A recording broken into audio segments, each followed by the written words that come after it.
Hello everyone, my name is Neha from Ecom Honors. Today I am going to present on the topic 7 Human Resource Management Basics Every HR Professional Should Know. Before that, we will start with a brief description of HRM. Human Resource Management is a practice of managing people to achieve better performance. For example, if you hire people into a business, you are looking for people who fit the company culture as they will be happier, stay longer, and be productive than people who won't fit into the company culture. Another example is engagement. Engaged employees are more productive, deliver high quality work, and make customers happier. What is human resource? Human resources are all the people that in one capacity or other work for or contribute to an organization. These people make up a company's workforce. They can be regular employees, for example, but also contractors. Especially with the rise of the economy, more and more people are starting to work for an organization on a contract basis without having a traditional labor contract. Now let's see what are the 7 basics of human resource management.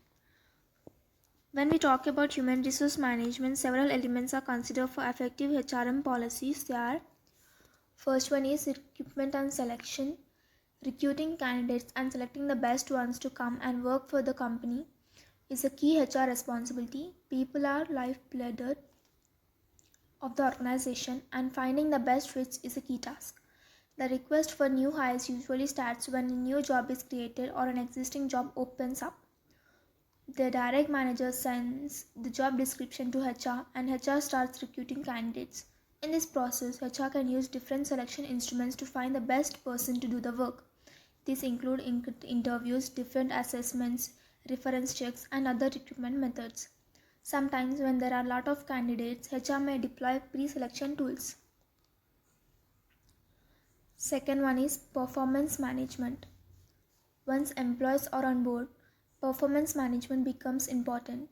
Performance management is the second HR basic. It involves helping people to become themselves at work, boosting the company's bottom line. Usually, employees have a defined set of responsibilities that they need to take care of. Performance management is a structure that enables employees to get feedback on their performance to reach the best performance. Usually, companies work with an annual performance management cycle which involves planning, monitoring, reviewing, and rewarding employee performance. Third one is learning and development. People are the product of life experiences, the country, and the era they grow up in, and a range of cultural influences. Within HR, learning and development ensure that employees adapt to changes in processes, technology, and legal shifts. Learning and development helps employees to reskill and upskill.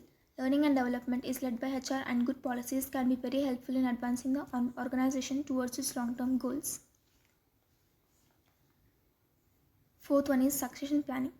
Succession planning is the process of planning contingencies in the case of key employees leaving the company. For example, a crucial senior management quits his job, having a replacement ready with guarantee continuity and can save the company significant money. Succession planning is often based on performance rating and L&D efforts. This results in the creation of talent pipeline. This is a pool of candidates who are qualified and ready to fill positions in case of someone leaving. Fifth one is compensation and benefits. Another one of the HR basic is compensation and benefits. Fair compensation is key in motivating and retaining employees. One of the fundamentals of human resource management concerning pay is ensuring equity and fairness. Making the right offer is to pay is a key part of attracting the best talent. These must be balanced with the budget and profit margins of the company. HR should monitor pay increases and set standards of merit. HR may also carry out a pay audit on occasions. Compensation comprises primary compensation and secondary compensation. Sixth one, Human Resource Information System. The last two HR basics are not the HR practices but tools to do HR better. The first is the Human Resource Information System. And HRIS supports all the cornerstones we discussed above. For example, for recruitment and selection, HR professionals often use an applicant tracking system. For performance management, a performance management system is used to keep track of individual goals and put in performance ratings. In L&D, the learning management system is used. Compensation specialists often use a payroll system, and there are also digital tools that enable effective succession planning. All these functions can often be done in one single system, the Human Resource Information System. Sometimes, however, the management of this function is split up into different HR systems. Seventh one is HR data and analytics. The last of the HR fundamentals revolves around data and analytics. In the last half decade, HR has made a major leap towards becoming more data driven. The human resource information systems we just discussed is essentially a data entry system. The data in these systems can be used to make better and more informed decisions. By actively measuring and looking at this data, HR can make more data-driven decisions. These decisions are more often